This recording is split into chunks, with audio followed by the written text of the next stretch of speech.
మొదటి వచనం నుండి చదువుతాను, 37 వచనాల వరకు ఉన్నవి. మనం మొట్టమొదటి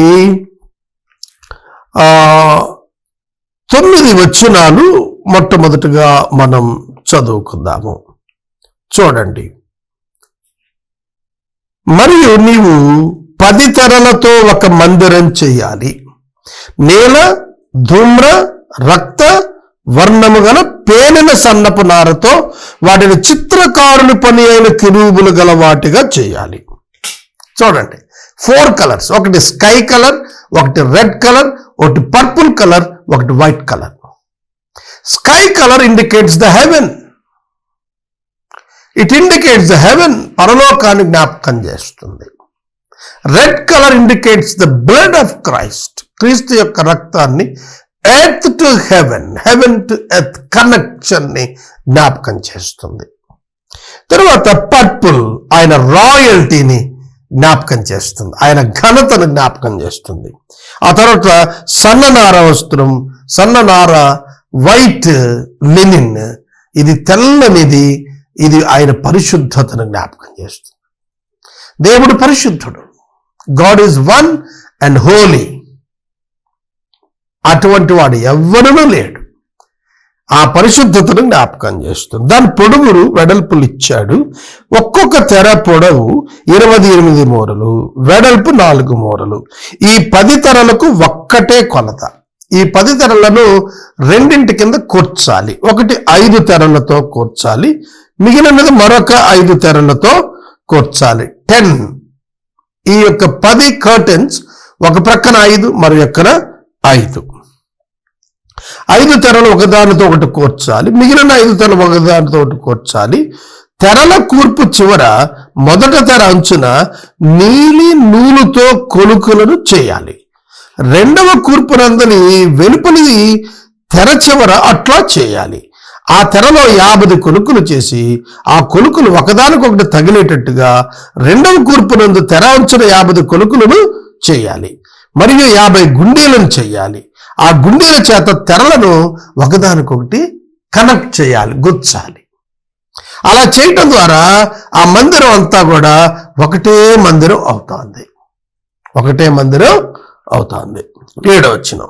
మరియు మందిరం పైన 4 తెరలు, ఒకటి మేక వెంట్రుకలతో తెరలు చేయాలన్నాడు. ఇది సిన్ ఆఫరింగ్, పాప పరిహారార్థ బలిని జ్ఞాపకం చేస్తుంది. తర్వాత ఈ తెర పొడుగు 30 మూరలు, వెడల్పు 4 మూరలు. 11 తెరలు ఒకే కొలతతో ఉండాలి. 5 తెరలు ఒకటిగా, 6 తెరలు ఒకటిగా కూర్చాలి. 6వ తెర మందిరపు ఎదుట భాగానికి వచ్చేట్టుగా వంచి దానిని మడత పెట్టాలి. తెర కూర్పునకు లోపల ఉన్న తెర అంచున 50 కొలుకులను, రెండవ కూర్పునందలి తెర అంచున 50 కొలుకులను చేయవలెను. మరియు 50 ఇత్తడి గుండీలను చేసి ఒకటే గుడారం అయ్యేటట్లుగా ఒకదానికొకటి కొలుకులను తగిలించి మందిరముగా ఏర్పరచాలి. ఇక 12వ వచనం. ఆ గుడారపు తెరలలో మిగిలిన వేలాడు భాగము, అనగా మిగిలిన సగం తెర మందిరం వెనక భాగాన్ని ఉండేటట్టుగా వేలాడ వేయాలి. మరియు గుడారపు తెరల పొడుగులో మిగిలినది ఈ ప్రక్కను ఒక మూరయును, ఆ ప్రక్కన ఒక మూరయును, మందిరాన్ని కప్పటానికి ఈ ప్రక్కన ఆ ప్రక్కన దాని ప్రక్కలన వేలాడదీయాలి. రంగు వేసిన పొట్టేలు తోలుతో పైకప్పును దాని మీదుగా, సముద్రవచన తోలుతో పైకప్పును చేయాలి. కనుక మందిరం పైన వేలాడేటువంటి ఆ ప్రత్యేకమైన తెరలు, మేక వెంట్రుకలతో తెర, పొట్టేల వెంట్రుకలతో తెర, సముద్ర వత్సలపు సీల్స్ తోటి ఆ యొక్క తెర చేయాలి. ఈ విధంగా చేసిన తర్వాత ఈ తెరలు ప్రాపర్గా నిలబడటం కోసం 15వ వచనం నుండి మనకు 27 వచనము వరకు కూడాను వ్రాయబడినటువంటి మాటలు ఏమిటి అని అంటే, పలకలు చేయమన్నాడు. తుమ్మకర్రతో ఫ్రేమ్స్ చేయమన్నాడు. ఎందుకంటే ప్రాపర్గా ఈ గుడారం నిలబడాలి అంటే తుమ్మ చెక్కలతో ఫ్రేములు చేయాలి, పలకలు చేయాలి. పలకలు అంటే ఫ్రేమ్స్ అన్నమాట. ఆ పలకలు 20 పలకలు చేయమన్నాడు. 10 మూరల పొడవు 3.5 వెడల్పుతో ఉండాలి ఒక్కొక్క పలక. ప్రతి పలక దానికి ఒకటి సరి అయిన 2 కుసులు ఉండాలి. అట్లా మందిరపు పలకలన్నీ చేయాలి. 20 పలకలు. కుడివైపున అనగా దక్షిణ దిక్కున మందిరానికి పలకలు చేయాలి. మరియు ఒక్కొక్క పలక కింద దాని 2 కుసులకు 2 దిమ్మలను, ఆ 20 పలకలకు 40 వెండి దిమ్మలు చేయాలి. ఆ పలకలు ఫ్రేమ్స్ భూమి మీద ఆనుకోవటానికి వెండి దిమ్మలు చేసి ఒక్కొక్క పలకకు 2 చొప్పున 40 వెండి దిమ్మలు చేసి వాటి మీద ఉంచాలి. 22వ వచనం. పడమటి తట్టు మందిరం యొక్క వెనుక ప్రక్క 6 పలకలు చేయాలి. 2 ప్రక్కలు అయిపోయాయి, దక్షిణము ఉత్తరం అయ్యాయి. తూర్పు పడమరలకు వచ్చేటప్పటికి 6 పలకలు, పడమటి దిక్కున 6 పలకలు, అలాగే తూర్పు దిక్కు కూడా అదే ప్రపోర్షనేట్ లో కనిపిస్తాయి. వెనుక ప్రక్కన మందిరం యొక్క మూలలకు 2 పలకలు చేయాలి. అవి అడుగున కూర్చబడిన శిఖరమున మొదటి ఉంగరము గనుక ఒకదానితో ఒకటి అతికించబడాలి. అట్లా 2 ఉండాలి. అవి 2 మూలలకు ఉండును. పలకలు 8, వాటి వెండి దిమ్మలు 16. 8 పలకలు వెనకాల ఒక్కొక్క పలకకు అంటే ఫ్రేమ్కి 2 వెండి దిమ్మలు చొప్పున 16 వెండి దిమ్మలు ఉంటాయి. ఒక్కొక్క పలక కింద 2 దిమ్మలు పెడతారన్నమాట. 26వ వచనం. తుమ్మకర్రతో అడ్డకర్రలు చెయ్యాలి. ఈ అడ్డకర్రలను ఈ పలకలను నుంచోబెట్టడానికి ఆ కొక్కేలలో దూర్చి ఉంచుతారన్నమాట. దానివలన గుడారం స్ట్రైట్ గా నిలబడుతుంది. 27వ వచనం. మందిరం యొక్క 2వ ప్రక్క పలకలకు 5 అడ్డకర్రలు. పడమటి వైపున మందిరం యొక్క ప్రక్క పలకలకు 5 అడ్డకర్రలు ఉండాలి. ఆ పలకల మధ్యన ఉండు నడిమి అడ్డకర్ర ఈ కొన నుండి ఆ కొన వరకు చేరాలి. ఆ పలకలకు బంగారు రేకు పొదిగించి వాటి అడ్డకర్ర నుండి వాటికి బంగారమును ఉంగరముతో చేసి అడ్డకర్రలకు బంగారు రేకులు పొదిగించాలి. అప్పుడు కొండ మీద నీకు చూపబడిన పోలిక చొప్పున మందిరం నిలబెట్టబడాలి. మీరొక్క మాట గుర్తించాలి. మోషేకి ఈ మందిరం మొదటే చూపబడింది, ఆ తర్వాతే కన్స్ట్రక్షన్ ప్రారంభమైంది. నమూనా మొట్టమొదట చూపబడింది.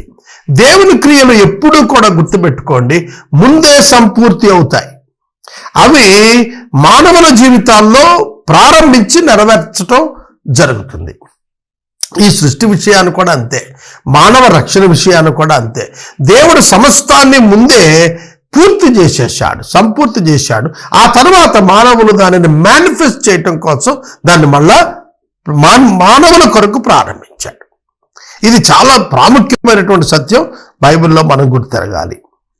అప్పుడు కొండ మీద కనపరచబడిన పోలిక చొప్పున మందిరం నిలబెట్టాలి. 31వ వచనం నుండి 37వ వచనం వరకు చదువుకుందాం. మరియు నీవు నీల ధూమ్ర రక్త వర్ణములు గల అడ్డుతెరను పేనిన సన్ననారతో చేయాలి. అది చిత్రకారుపరైన కెరూబులుగా చేయాలి. ఇది తుమ్మకరతో చేయబడిన బంగారు రేఖ పొదిగిన 4 స్తంభాల మీద దీన్ని వేయాలి. ఇది అడ్డుతెర. పరిశుద్ధ స్థలాన్ని, అతి పరిశుద్ధ స్థలాన్ని అనగా మందసమున్నటువంటి స్థలాన్ని వేరు చేస్తూ ఈ అడ్డుతెర వేయాలి. దీనికి 4 స్తంభాలు పెట్టాలి. ఈ 4 స్తంభాలు కూడా బంగారువి. ఈ 4 స్తంభాలు కూడా మనకు బంగారు రేకు పొదిగినవిగా కనిపిస్తాయి. తుమ్మకర్రతో చేయబడిన బంగారముతో తాపడము చేయబడినవిగా కనిపిస్తాయి.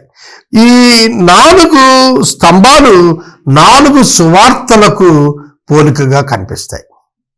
అతి పరిశుద్ధ స్థలములోనికి ఉన్న అడ్డు తెరను ఆధారం చేసుకున్నటువంటి 4 స్తంభాలు 4 సువార్తలను జ్ఞప్తికి తెస్తున్నాయి.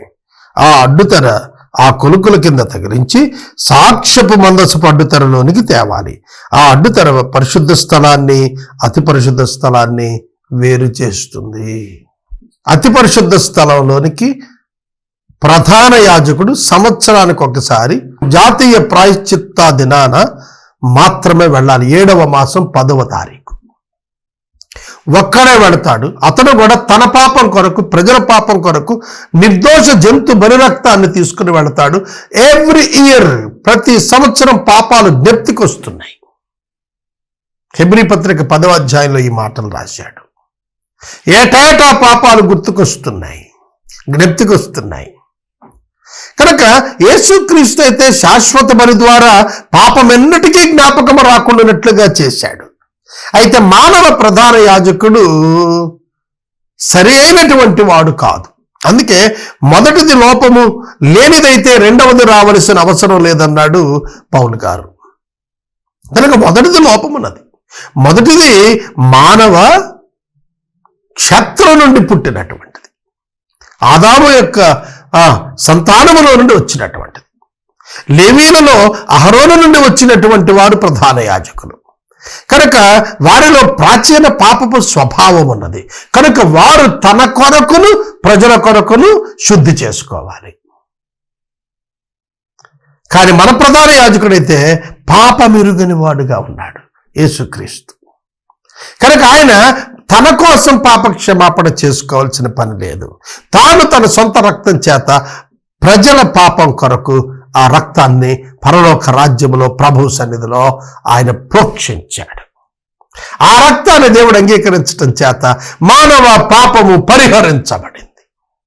That is the good news. అదే సువార్త. సువార్త ఏమిటనగా, ఏ మానవుడు తన పాపము వలన నరకమునకు వెళ్ళనక్కర్లేదు. యేసుక్రీస్తు సొల్యూషన్ ఇచ్చారు, పరిష్కారం ఇచ్చారు. తన రక్తము ద్వారా పరిష్కారం చేశారు. దేవునికి మానవునికి మధ్య అడ్డుగా ఉన్న పాపమును యేసుక్రీస్తు ప్రభు నశింపచేశారు.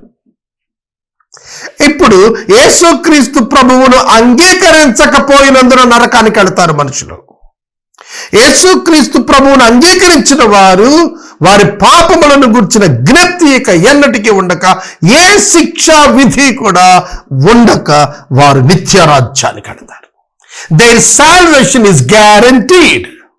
వారి రక్షణ అనుగ్రహించబడినది శాశ్వతంగా.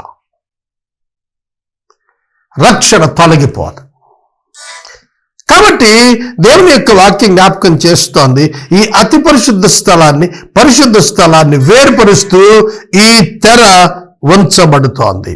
ఇక అతి పరిశుద్ధ స్థలంలో సాక్ష్యపు మందసం మీద కరుణాపీఠం ఉంచాలి.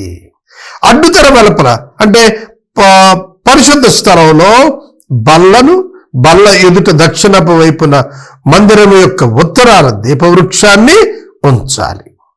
మరియు నీల ధూమ్ర రక్త వర్ణములు గల పేనిన సన్న నారతో చిత్రకారుని పరైన తెరకు గుడారపు ద్వారాన్ని చేయాలి. ఆ తెరను 5 స్తంభములను తుమ్మకరతో చేసి వాటికి బంగారు వైపు పొదిగించాలి. వాటి వంపులు బంగారువి, వాటి 5 ఇత్తడి దిమ్మలు పోతపోయాలి. అది ప్రధాన ద్వారం, గుడారం యొక్క ద్వారం. అది పరిశుద్ధ స్థలంలోనికి నడిపించే ద్వారం. అతి పరిశుద్ధ స్థలంలోనికి నడిపించే ద్వారము 4 స్తంభాల మీద చేస్తారు. పరిశుద్ధ స్థలంలోనికి నడిపించబడేటువంటి ద్వారము 5 స్తంభాల మీద చేస్తారు. ఈ విధంగా ప్రత్యేక అమరిక క్రీస్తును, రక్షణ ప్రణాళికను జ్ఞాపకం చేస్తూ ఇవ్వబడింది. ట్రాన్స్లేటర్స్కి నేను మనవి చేస్తున్నాను, ఈ అధ్యాయాలన్నీ కూడాను బైబిల్ యాజ్ ఇట్ ఈస్గా మీ భాషలో చదివి తర్జుమా చేయవలెను. Don't deviate anything. ఎక్కడ కూడా ప్రక్కకి వెళ్లకుండా తర్జుమాదారులు, భారతదేశ ప్రధాన 25 భాషల్లోనికి మార్చి ప్రతి ఒక్కరూ కూడాను బైబిల్ దగ్గర పెట్టుకొని అధ్యాయాలను స్పష్టంగా చదవాలని నేను మనవి చేస్తున్నాను.